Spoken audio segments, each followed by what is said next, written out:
Rencontre, une émission de Jean Corcos consacrée à la connaissance du monde musulman.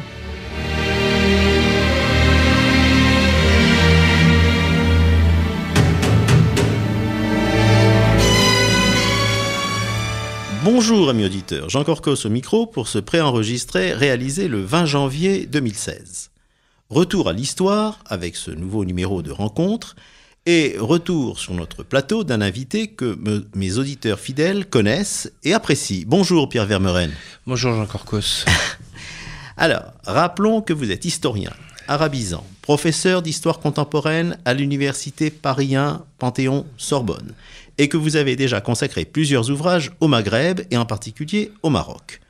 Aujourd'hui, nous allons parler de votre dernier livre, Le choc des décolonisations de la guerre d'Algérie au printemps arabe, édition Odile Jacob. C'est un ouvrage impressionnant de 330 pages dont l'ambition dépasse celle de vos livres précédents, dans la mesure où vous parlez de toutes les anciennes colonies françaises, et pas seulement de l'Afrique du Nord, et où votre perspective historique évoque largement le statut de ces pays à l'époque coloniale, et rappelle aussi les conditions, par endroits tragiques, de la décolonisation.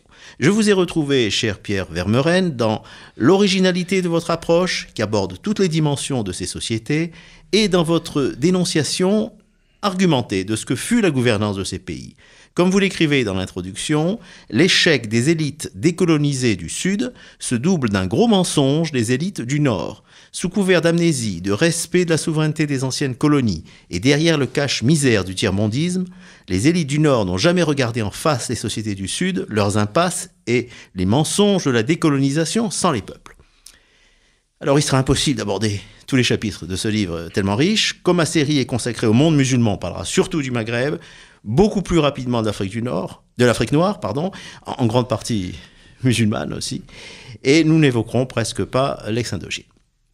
Alors, Pierre Vermeuren, partons donc de l'année 1945, les émeutes de Sétif, la proclamation d'indépendance du Vietnam par Ho Chi Minh, annonce le processus de décolonisation. Or, cela va prendre 17 longues années, des guerres en Algérie, au Vietnam, contrairement à toutes les autres puissances européennes qui vont décoloniser presque en douceur, à l'exception du Portugal. Comment l'expliquez-vous ? Je crois que les facteurs en fait sont nombreux. Le premier, c'est que la France a été détruite, ravagée, dévastée par la Deuxième Guerre mondiale et que l'idée des dirigeants à la libération, c'est de se dire que le seul moyen de restaurer sa puissance nationale et internationale, c'est de garder l'Empire. Et au moment où il s'agit de garder l'Empire pour les élites françaises, il s'agit d'en sortir pour les élites du Sud. Et donc évidemment, on va au clash immédiatement. J'ajoute qu'un autre facteur dans le cas de l'Algérie est important, c'est que l'Algérie avait été intégrée au territoire national français. Elle était départementalisée depuis 1848 et que dans l'esprit des dirigeants français, là aussi, elle avait le même statut que la Corse, la Bretagne ou le Limousin. Et donc, évidemment, il ne s'agissait pas, dans une république dont la Constitution disait qu'elle était indivisible, de laisser partir une partie du territoire national. Et donc, on a tous les ingrédients pour marcher à la violence. Alors, la violence, justement, le bilan de ces guerres va être terrible. Est-ce que vous pouvez donner quelques chiffres à la fois pour la guerre d'Indochine et la guerre d'Algérie ? Écoutez, je crois qu'en Indochine, on a des centaines de milliers de morts, à peu près un habitant sur 30 est tué ou blessé, dans une région qui compte près de 30 millions d'habitants. À Madagascar, on a des scènes terribles avec une répression en 1947 qui a fait plusieurs dizaines de milliers de morts. Pas du tout médiatisée d'ailleurs à l'époque. Non, absolument, au contraire, cachée par la totalité des forces politiques. Mais il y a eu plusieurs affaires de ce type. Il y a eu des guerres secrètes, notamment au Cameroun, par la suite. Et puis, bien sûr, la grande tuerie, si je puis dire, inutile de la guerre d'Algérie. Inutile parce que aucun des buts de guerre n'a été atteint. Même les Européens n'ont pas pu rester sur place. Alors là, on rentre dans des chiffres aussi tout à fait impressionnants. Entre 300 et 460 000 Algériens tués. Environ 40 000 citoyens français. Et puis, parmi les 300 à 450 000 Algériens, évidemment, tout un tas de catégories, notamment des civils, mais aussi des harkis. Les harkis qui étaient dans l'armée française, autour de 70 000 ont été tués avant ou juste au sortir de la guerre. Quand ils ont été abandonnés voilà. par Donc la France. tout ça est évidemment une tragédie considérable, et l'Algérie a perdu pratiquement 20% de sa population entre ceux qui sont partis, ceux qui sont restés. C'est évidemment un bilan catastrophique. Horrible. Alors, quels ont été plutôt les récits officiels après l'indépendance de 1962, côté français et côté algérien? Alors côté français, c'est l'oubli, l'amnésie. Politique d'amnésie que Benjamin Stora a longuement détaillé dans son livre La gangrène et l'oubli. Une amnésie officielle décrétée par De Gaulle. Le déni aussi, pas de guerre, il y a peu de guerre, donc il n'y a pas d'anciens combattants, donc il n'y a rien, il s'est rien passé. Et puis la volonté d'oublier, de plonger dans une autre histoire, la construction européenne, la modernisation, la transformation nationale, etc. Bon. Ça c'est côté français. Et vous savez, moi j'ai passé le bac en 1984, l'histoire s'arrêtait encore à cette époque-là en 1945. Voilà, donc c'était oublié. Moi, j'ai jamais reçu un seul cours sur cette histoire de l'après-guerre. Quant à l'Algérie, alors à l'inverse, on a un récit héroïque, mythique, la guerre aux 1 ou 2 millions de martyrs. Ce qui est quand même chiffre gonflé et faux, oui, tout à fait. Oui, bien sûr, mais ça, tout le monde le sait en Algérie, mais c'est pas grave, c'est un chiffre idéologique, politique. Les Moudjahidines, les associations d'anciens combattants au cœur de l'État, le FLN, la force qui a vaincu la France à la tête de l'Algérie pendant plus d'un demi-siècle, et donc au fond une mémoire officielle. Alors on n'enseigne pas plus l'histoire de la guerre de l'Algérie dans les universités ou dans les lycées. Il n'y a pas de recherche libre, je veux dire, parce qu'elle est enseignée dans sa version nationaliste, mythologique, et au fond on voit que les Algériens aussi, ils ont énormément de mal à sortir de ces représentations.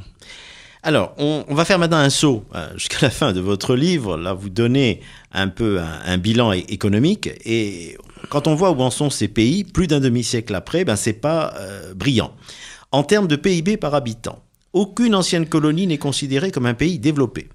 Parmi les pays qui suivent, donc dits intermédiaires, on trouve les pays arabes méditerranéens. Alors, entre le Liban à la 63e place et le Maroc à la 113e place.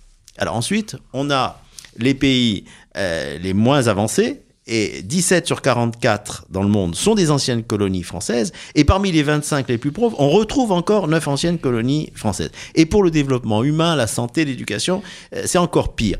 Quelles sont les explications que vous donnez ? Je crois qu'elles sont là aussi nombreuses. J'en retiendrai 2 ou 3.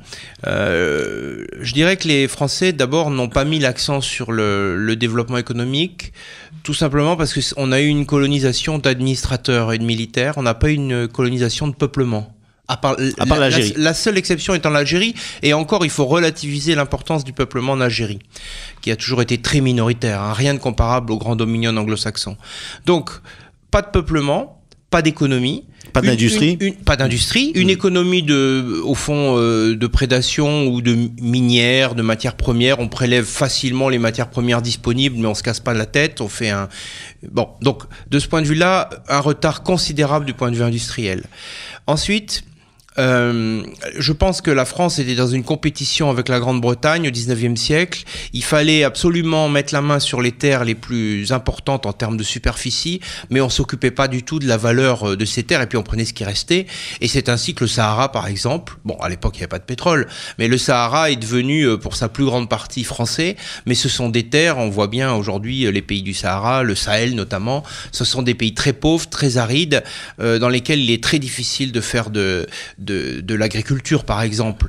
Donc voilà, on a des conditions particulières de ce point de vue-là. Et puis troisième facteur, l'explosion démographique. Tout à fait. La démographie a été évidemment un facteur d'aggravation, parce que la colonisation a introduit par exemple le vaccin, et ça a entraîné une croissance démographique dans certains pays absolument gigantesque, mais une croissance qui a précédé la croissance économique, et on l'attend toujours, cette croissance. Et vous le dites, mais vous pouvez le confirmer à notre micro, le fait que, en particulier pour le Maghreb, ce soit des pays musulmans, a contribué au fait que la plupart de ces pays n'ont pas cherché tellement à maîtriser cette croissance démographique.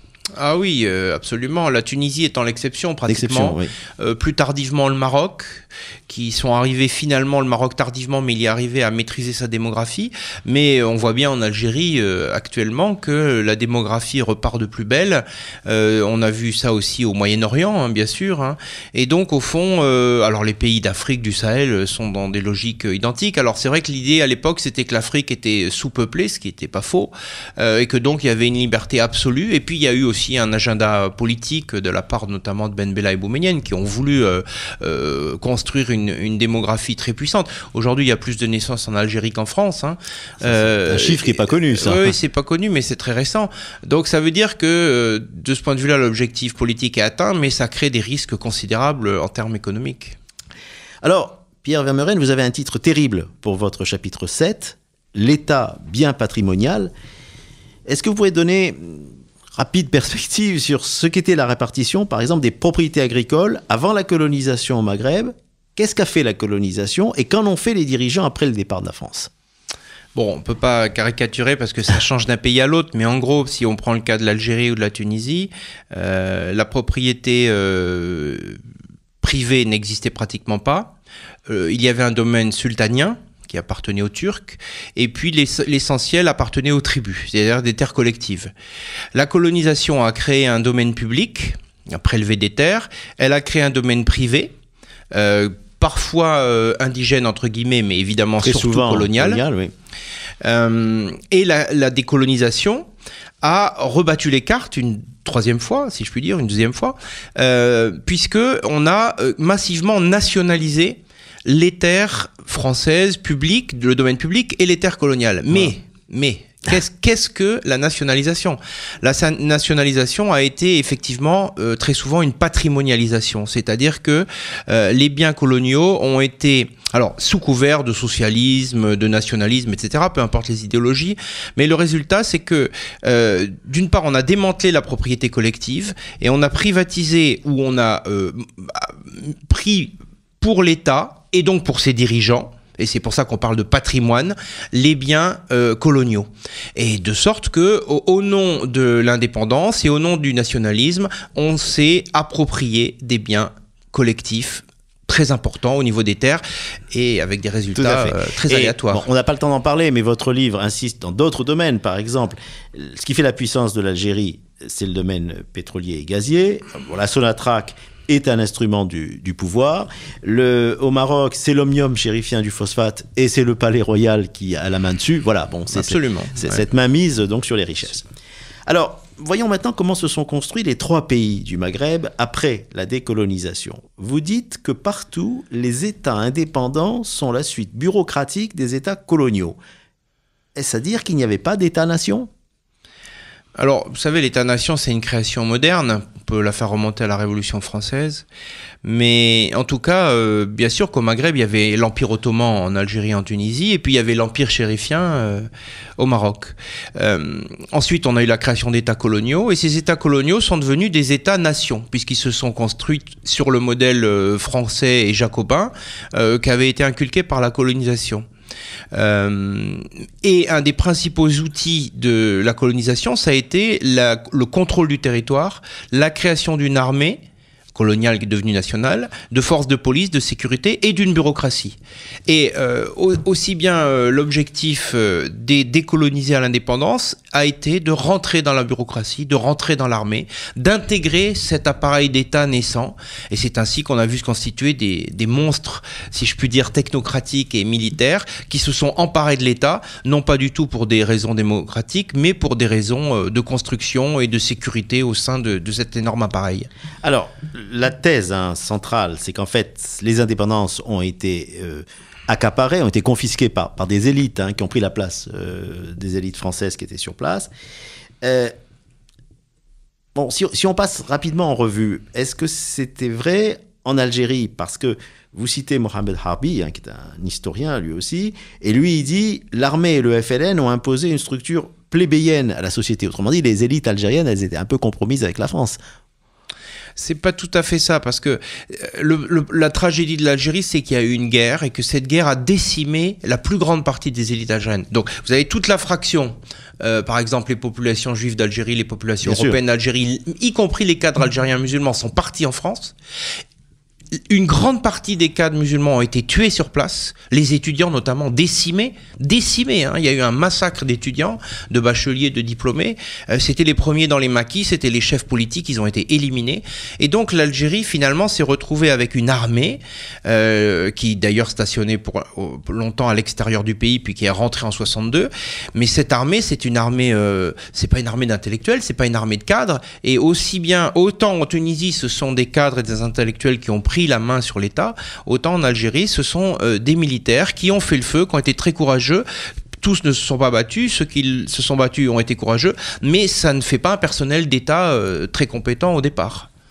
Alors, bon, chaque pays est un cas particulier, hein, donc le Maroc, vous le rappelez bien, la France de Lyautey avait commencé à construire l'État pendant le protectorat. On a l'impression que l'allégeance au palais royal et à ses clans associés, le fameux Marzen, il y a une continuité entre la période coloniale et après. Il y a une continuité qui est voulue pratiquement par tous les acteurs. Le seul qui ne voulait pas qu'il y ait de continuité, au fond, c'est Ben Barka. Mais la France voulait qu'il y ait une continuité. Le Palais Royal voulait qu'il y ait une continuité. Les élites nationalistes, finalement, l'ont accepté à leur tour. Donc, au fond, oui, il y a une très grande continuité de l'appareil. Et c'est assez fantastique. D'ailleurs, actuellement, une des thématiques à la mode au Maroc, c'est de dire que la colonisation, pratiquement, que le Maroc n'a pas été colonisé et que ça n'a pratiquement pas eu d'impact. Donc, c'est assez dire que la colonisation, effectivement, n'a pas empêché la structure de l'État marocain non seulement de persister, mais de s'accroître. Et en Tunisie, est-ce que c'est pas le pouvoir personnel de Bourguiba et puis ensuite de Ben Ali, le culte de la personnalité qui ont finalement structuré le pays ? Bien sûr, mais quand même autour d'un appareil d'État à la fois assez grand, comme on l'a vu, mais aussi constitué de cadres assez compétents et avec un projet modernisateur. Bourguiba a installé à l'indépendance une sorte de régime éclairé, une dictature éclairée, un régime visionnaire qui voulait transformer sa nation. Il y a du Kemal Atatürk là-dedans, il y a un projet laïcisateur, pas totalement mais un peu, et donc une révolution d'en haut, propulsée par ces élites qui ont essayé de le mener à bien. Malheureusement, ça a tourné en dictature parce que la force était derrière. Alors, on est obligé d'aller toujours trop vite. Au chapitre 10, vous donnez plusieurs explications pour le long maintien au pouvoir de régimes despotiques, alors aussi bien au Maghreb qu'en Afrique noire, contrôle militaire et policier. Vous dites pire que du temps de la colonisation. La répression des opposants politiques, emprisonnés, exilés, voire assassinés à l'étranger.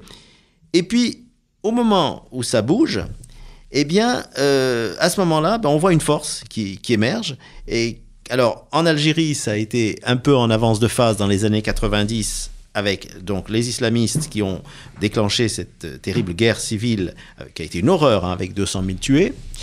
Et puis, après, ça a été beaucoup plus tard. Mais pourquoi est-ce qu'on a retrouvé à la sortie les islamistes et pas la gauche ? Alors, beaucoup plus tard, juste une nuance, parce que ça avait commencé dans les années 70-80 en Tunisie, et c'est pour ça que Bourguiba était parti et que Ben Ali avait pris le pouvoir. C'est déjà parce que Bourguiba avait mis en prison des dizaines de milliers d'islamistes.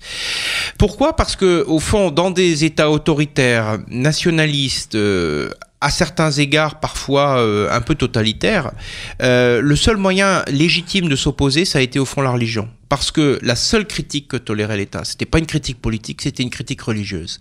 Et les États ont joué le jeu de ce traditionnalisme religieux, aidé bien sûr par les wahhabites, mais les saoudiens, notamment dans le cas du Maroc, mais aidé par l'Égypte aussi dans le cas de l'Algérie, qui Nasser s'est débarrassé de ses frères musulmans. Donc les États se sont dit, au fond, la religion, c'est un peu l'opium du peuple, on prend pas de risque, on va laisser les gens sombrer dans une religion passéiste, ils nous menaceront pas. Ils n'ont pas du tout vu que l'islam politique avait une dimension révolutionnaire. Alors, on arrive malheureusement à la fin de cette émission. Je voudrais quand même qu'on évoque l'Afrique noire. Vous évoquez, pages 45 à 49, leur passage donc presque en douceur vers l'indépendance, mais plusieurs de ces pays étaient regroupés au départ dans des fédérations, comme l'Afrique occidentale française, l'Afrique équatoriale française. Pourquoi cette balkanisation ? Et est-ce que ça explique en partie leur retard économique ? C'est possible sur la deuxième partie de la question, parce qu'au fond, il y a eu des États qui se sont constitués sur des bases totalement arbitraires et pas du tout dans une cohérence économique et territoriale, ça c'est certain. Sur le premier aspect, là aussi, double volonté de la France et des élites, volonté de la France de balkaniser pour continuer à diriger et tirer les ficelles et avoir des soutiens à l'ONU. Parce que tout d'un coup, la France s'est retrouvée avec 20 partenaires à l'ONU, la soutenant sur toutes ses décisions. Et côté africain, parce que là aussi, le virus de l'État national s'est emparé de ces élites qui se sont toutes vues à la tête d'États, avec tous les moyens de l'État, la vie diplomatique, les relais à l'ONU, à New York, à Bruxelles, etc. Et là aussi, chacun s'est battu finalement, bien que certains aient voulu construire des grandes régions, ça n'a pas duré plus de quelques mois, et dès le début des années 60, c'est réglé, on est parti pour la balkanisation de l'Afrique. Dernière question, mais vous pouvez me répondre en une phrase. La fameuse France-Afrique qui a été mise en place par De Gaulle, qui était pilotée par Jacques Foccart, est-ce que ça a duré au-delà de l'alternance politique en France, en 1981, le fameux discours de La Baule, de Mitterrand en 90, est-ce que ça continue cette compromission finalement, et aussi, et vous le dites aussi dans votre livre, ce mélange d'intérêts privés, parfois même mafieux, avec la politique? Oui, c'est comme la psychanalyse, Freud a mis à jour toutes les névroses, mais elle continue. Eh bien, la France-Afrique, c'est pareil, elle continue. Maintenant, on en parle, mais au fond, on voit bien qu'on est toujours dans ces problématiques. Alors, le grand changement, au fond, c'est celui actuellement, c'est-à-dire la relégation de la France du point de vue économique, notamment par la Chine et d'autres grandes puissances. Mais au fond, c'est pas une volonté politique, c'est des conséquences économiques de ce qui se passe au niveau mondial. Mais oui, quelque part, cette France-Afrique, elle a persisté. Eh bien, merci Pierre Vermeren. Alors, on n'a pas eu le temps de parler de votre troisième partie, qui est intitulée « La France, les Français, les anciennes colonies ».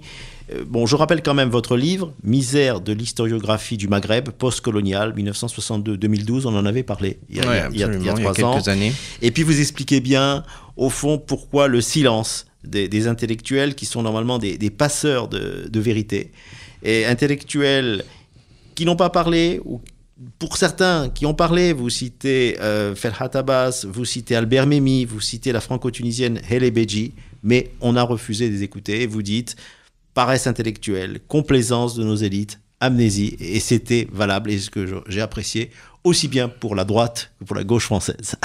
Hélas. Hélas.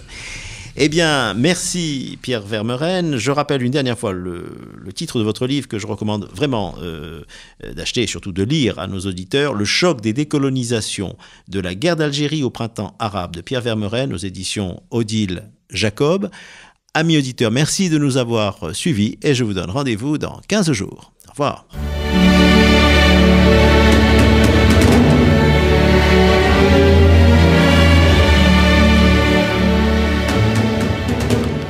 Rencontre. Une émission de Jean Corcos consacrée à la connaissance du monde musulman.